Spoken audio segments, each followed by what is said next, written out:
அப்புறம் என்னப்பா, ஸ்ரீலங்காவுக்கு எதிரான ஃபர்ஸ்ட் டெஸ்ட்ல இந்தியா வெற்றி வாய்ப்பு ரொம்ப பிரகாசமா இருக்கு. ஆஹா, வின் பண்ணிடலாம்னே சொல்லிடலாம்.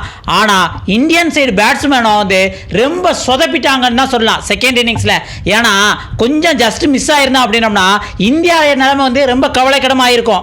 நல்ல வேலை வந்து அந்த 3 பேட்ஸ்மேன், முக்கியமாக கேஎல் ராகுல், படிக்கல், முக்கியமாக பண்ட்டு நல்ல ஒரு ருத்ததாண்டவம் வந்து அடிக்கலன்னு வச்சுக்கோங்களேன், இந்தியா வந்து இன்னும் மோசமாக இருக்கும். ஸ்ரீலங்காவுக்கு வெற்றி வாய்ப்பு வந்து அதிகமாக இருக்கும். அப்படித்தான் வந்து 4th டேல பல சம்பவங்கள் நடந்தது. அது என்ன நடந்தது அப்படிங்கிறத இந்த வீடியோவில் பார்க்க போகிறோம். அதுக்கு முன்னாடி ஒரு லைக் மட்டும் தட்டி விட்டுருங்க.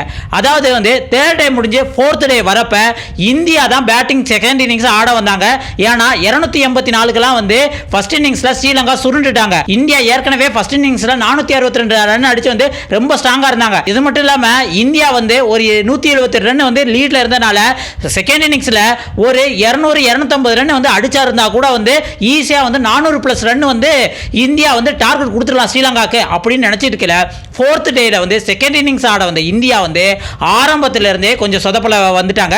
அதுக்கு காரணம் எஸ்எஸ்சி ஜெய்ஸ்வால் வந்த ஃபர்ஸ்ட் ஓவர்லயே கோல்டன் டக் அவுட் ஆயிட்டு வெளியே கிளம்பி போயிட்டாப்ல. இதுக்கு காரணம் வந்து ஸ்ரீலங்கா பவுலர் அசிதோ பெர்னாண்டோ இந்த டைம் வந்து 4 விக்கெட் எடுத்துட்டாப்ல. அது மட்டும் இல்லாம ஓப்பனிங்ல எஸ்எஸ்சி ஜெய்ஸ்வால் விக்கெட் தூக்குனால இந்தியா பக்கம் வந்து கொஞ்சம் தடுமாற்றம் இருந்தது. ஆனா கேஎல் ராகுலும் தேவ்தத் படிக்கலும் இருந்து கொஞ்சம் மேட்ச் அப் பண்ணி அப்படியே கொண்டு போனாங்க. இதுல பார்ட்னர்ஷிப் வந்து ஒரு 65 ரன் வந்து எடுத்திருந்தாங்க. கேஎல் ராகுல் வந்து 35 ரன் இருக்கிற வந்து ஜெயசூர்யா பால்ல வந்து அவுட் ஆயிட்டு போயிட்டாப்ல. சரிப்பா, அடுத்து கேப்டன் சுப்மன் கில் வந்து ஓரளவுக்கு மெயின்டைன் பண்ணி கொண்டு போவார் அப்படின்னு பார்த்தோம்னா அவரும் எல்பிடபிள்யூ ஜெயசூர்யா பால்ல வந்து எல்பிடபிள்யூ மூலம் வந்து 8 ரன்ல அவுட் ஆயிட்டு போயிட்டாப்ல. இதனால வந்து இந்தியா கொஞ்சம் தடுமாறி இருந்தாலும் இன்னொரு பக்கம் தேவ்தத் படிக்கல் வந்து ஒரே பொறுமையா ஆடி இருந்தாரு. அவரோட ரிசல்ட் வந்து கொஞ்சம் கான்ட்ரிபியூட் பண்ணாரு. ஆனா தேவ்தத் படிக்கலும் வந்து லஞ்சுக்கு முன்னாடி 44 ரன் இருக்கல கேசவன் வந்த பால்லே வந்து எல்பிடபிள்யூ மூலம் அவுட் ஆயிட்டு போயிட்டாரு. இதனால லஞ்சுக்கு முன்னாடியே வந்து இந்தியா 116க்குலாம் 4 விக்கெட் இருந்தது. லஞ்சுக்கு முன்னாடி வந்து பந்த் 21 ரன்னும் ஜுரேல வந்து ஒரு 5 ரன் நின்னுக்கு இருந்தாப்ல. சரி, இவங்க 2 பேரும் பார்ட்னர்ஷிப் போட்டு வந்து ஏதாவது அடிச்சிருவாங்க அப்படின்னு பார்த்தோம்னா துரு ஜுரேல வந்து 7 ரன்ல அவுட் ஆயிட்டு போக பந்த் மட்டும் தான் ஒரு சைடு நின்று பயம் இல்லாம வந்து 66 ரன் அடிச்சாரு. தன்னோட டெஸ்ட் கேரியர்ல 100வது 6 அடிச்சிட்டாப்ல. இதனால வந்து பந்த் ஒரு நல்ல இன்னிங்ஸ் கொடுத்தாரு சொல்லலாம். ஆனா இன்னொரு பக்கம் அப்படியே பார்த்தோம்னா துரு ஜுரேலுக்கு அப்புறம் சுப்மன் கில்லுக்கு அப்புறம் வந்த எல்லாருமே வந்து சிங்கிள் டிஜிட்ல 9 7 2 இப்படி மாத்தி மாத்தி வந்து ஸ்ரீலங்கா பவுலர்ஸுக்கு பால்ல சிக்கிக்கிட்டு அவுட் ஆயிட்டு போயிட்டாங்க தான் சொல்லலாம். கட்டத்தில் ரிஷப் பந்தும் குமாரா பால்ல வந்து அவுட் ஆகிட்டு போக வந்து இந்தியா 193க்குலாம் ஆல் அவுட் ஆயிருச்சு. அதுக்கப்புறம் ஸ்ரீலங்காவுக்கு 400 மார்க் டார்கெட் இந்தியா கொடுப்பாங்கன்னு எதிர்பார்த்தோம்னா 372 தான் டார்கெட் கொடுத்திருந்தாங்க. இதுவுமே வந்து ஸ்ரீலங்காவுக்கு கொஞ்சம் டஃப் தான் வச்சுக்கோங்களேன். ஏன்னா ஃபர்ஸ்ட் இன்னிங்ஸ்ல 284க்குலாம் வந்து ஆல் அவுட் ஆயிட்டாங்க. ஆனா இருந்தாலும் வந்து ஸ்ரீலங்கா சரியான கம்பேக் கொடுத்தாங்கன்னா இந்தியாவுக்கு இது டஃப் ஆயிரும் அப்படின்ட்டு நினைச்சிட்டு இருக்கல ஸ்ரீலங்கா வந்து செகண்ட் இன்னிங்ஸ் ஆட வந்தாங்க. ஆனா Sri Lanka batsman opening batsman wicket தூக்குறதுக்கு நம்ம டிஎஸ்பி வச்சிருக்கோம்ல சிராஜ், அது மாதிரியே வந்து மதுசுகா வந்து ஃபர்ஸ்ட் இன்னிங்ஸ்ல எப்படி வந்து முகமது சிராஜ் டக் அவுட் ஆனாப்லோ அதே மாதிரி வந்து 6 ரன்ல வந்து அவுட் ஆயிட்டு போயிட்டாப்ல. இதனால இந்தியாவுக்கு வந்து கான்ஃபிடன்ஸ் வந்து அதிகமாயிருச்சு. அதுக்கப்புறம் வந்து பசிந்து சூரிய பந்தார விக்கெட்டை நம்ம மானவ சுதார கூட்டி வந்து ஃபர்ஸ்ட் பால்ல கோல்டன் டக் அவுட்ல தூக்கிட்டாப்ல. இதுக்கப்புறம் ஸ்ரீலங்கா இன்னும் கொஞ்சம் தடுமாற ஆரம்பிச்சிருச்சு. இதை நல்லா யூஸ் பண்ணி பிரசித் கிருஷ்ணா கூட்டு வந்து அருமையான ஒரு பவுலிங் போட்டு கமிந்து மெண்டிஸையும் 2 ரன்ல விக்கெட் தூக்கிட்டாங்க. இதனால ஸ்ரீலங்கா 21 ரன்னுக்கெல்லாம் 3 விக்கெட் போயிருச்சு. பயங்கர தடுமாற்றம் இருந்தது. இதுக்கப்புறம் அவங்களோட பேட்ஸ்மேன் லகிரு உதாரா வந்து நல்ல டீசென்ட்டா ஒரு 16 ரன் அடிச்சிட்டு விளையாண்டுட்டு இருக்கல நம்ம மானவ சர்தார் பால்ல போட்ட பால்ல துரு ஜுரேல ஒரு அருமையான ஸ்லிப்ல கேட்ச்.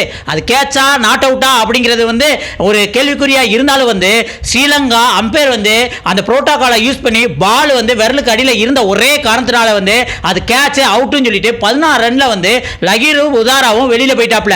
இதுக்கு இடையில வந்து 4 விக்கெட் விழுந்திருக்கும். நம்ம ஜட்டு தான் வந்து அந்த 4வது விக்கெட் எடுத்திருப்பாரு. காரணம் என்ன அப்படின்னா தனஞ்சயா வந்து நல்ல ஒரு கேட்ச் கொடுத்திருப்பாப்ல ஸ்லிப்ல. ஆனா ஜட்டு அது விக்கெட்னு சந்தோஷப்பட முடியும். அது நோ பால்னு கொடுத்ததுனால வந்து அந்த விக்கெட் வந்து நோ பால்ல போட்டதுனால அது கிடையாதுன்னு சொல்லிட்டாங்க. அதனால வந்து 4வது விக்கெட் வந்து சுதாரை எடுத்துக்கிட்டாப்ல. இந்த 4 விக்கெட்டுக்கு அப்புறம் விக்கெட்டே விழுக்கல. அதுக்கு காரணம் கேப்டன் தனஞ்சயாவும் சோனல் தினுசாவும் வந்து தான் நல்ல ஒரு பார்ட்னர்ஷிப் போட்டுட்டு இருக்காங்க. சோனல் தினுசா போன இன்னிங்ஸ்ல தன்னோட மேடன் செஞ்சுரியை போட்டாப்ல. அதே மாதிரி வந்து இப்ப பயம் இல்லாம நல்லா விளையாண்டுட்டு இருக்காங்க. 2 பேருமே இப்ப கிரீஸ்ல தனஞ்சயா 31 ரன்லயும் வந்து சோனல் தினுசா வந்து 20 ரன்லயும் வந்து ஒரு நல்ல பார்ட்னர்ஷிப் வந்து கிரியேட் பண்ணிட்டு இருக்காங்க. இவங்க பார்ட்னர்ஷிப்பை மட்டும் வந்து இந்தியா உடைச்சிட்டாங்கன்னா இந்தியா வந்து பயங்கரமான வெற்றி வாய்ப்பு இருக்கு. ஏன்னா 4வது நாள் முடியல வந்து ஸ்ரீலங்கா வந்து 84 ரன்னுக்கு வந்து 4 விக்கெட்டை இழந்துட்டாங்க. இதனால வந்து 6 விக்கெட் இன்னும் விழுந்துருச்சா அப்படின்னா ஸ்ரீலங்கா தோத்து போயிடும். ஸ்ரீலங்காவுக்கு இன்னும் வெற்றி பெற 282 ரன் தேவை இருக்கு. ஃபர்ஸ்ட் இன்னிங்ஸ்ல 284 வந்து ஸ்ரீலங்கா ஆல் அவுட் ஆயிருச்சு. அதனால இந்தியாவுக்கு இந்த மேட்சை 5th டேல மழை மட்டும் குறுக்க வராமல் இருந்ததுன்னா இந்தியாவுக்கு பிரகாசமான வாய்ப்பு இருக்கு. ஏன்னா நம்ம பவுலர்ஸ் மானவர் சுதாகரா இருந்தாலும் சரி, ஜடேஜாவா இருந்தாலும் சரி, பிரசித் கிருஷ்ணா இருந்தாலும் சரி, முகமது சிராஜா இருந்தாலும் சரி, குல்தீப் யாதவ் இருந்தாலும் அபாரமா பவுலிங் போட்டுட்டு இருக்காங்க. ஃபீல்டிங்கை நம்ம இதில் வந்து வேற லெவலில் பண்ணிட்டு இருக்காங்க. அதுவும் ரிஷப் பந்த் ஆடின ஆட்டம்லாம் இன்னைக்கு வேற லெவலு. அந்த மாதிரி வந்து இந்தியா இப்போ வந்து ஸ்ட்ராங்கான பொசிஷனில் இருக்கு. இந்தியா வந்து இந்த ஃபர்ஸ்ட் டெஸ்ட் மேட்சை வந்து ஸ்ரீலங்காவுக்கு எதிராக வந்து வின் பண்றதுக்கு வந்து எனக்கு தெரிஞ்சு 80% மேல வாய்ப்பு இருக்கு. மழை மட்டும் குறுக்க வராமல் இருந்தா. ஆனா ஸ்ரீலங்கா போன இன்னிங்ஸ் மாதிரி சோனல் தினுசாவும் நிரோசன் திக்வாலாவும் ஒரு பார்ட்னர்ஷிப் போட்டு வந்து அவர் ஒரு 100 இவர் ஒரு 80 அடிச்சிருந்தாங்களே, அது மாதிரி பார்ட்னர்ஷிப் கிரியேட் பண்ண விடாத மாதிரி வந்து இந்தியா பார்த்துக்கணும். அதை தான் நம்ம கேட்டுக்கிறோம். நீங்க இதை பத்தி என்ன நினைக்கிறீங்க? இந்தியா வந்து இந்த மேட்சை வந்து 288 வந்து ஸ்ரீலங்காவை அடிக்க விடாம விக்கெட் தூக்கிடுமா, இல்ல ஸ்ரீலங்கா செம கம்பேக் கொடுத்துருவாங்களா அப்படின்னு உங்களுக்கு தோன்றதை மறக்காம கமெண்ட்ஸ் சொல்லுங்க. அடுத்த ஒரு வீடியோல சந்திக்கலாம். நன்றி, வணக்கம் மக்களே.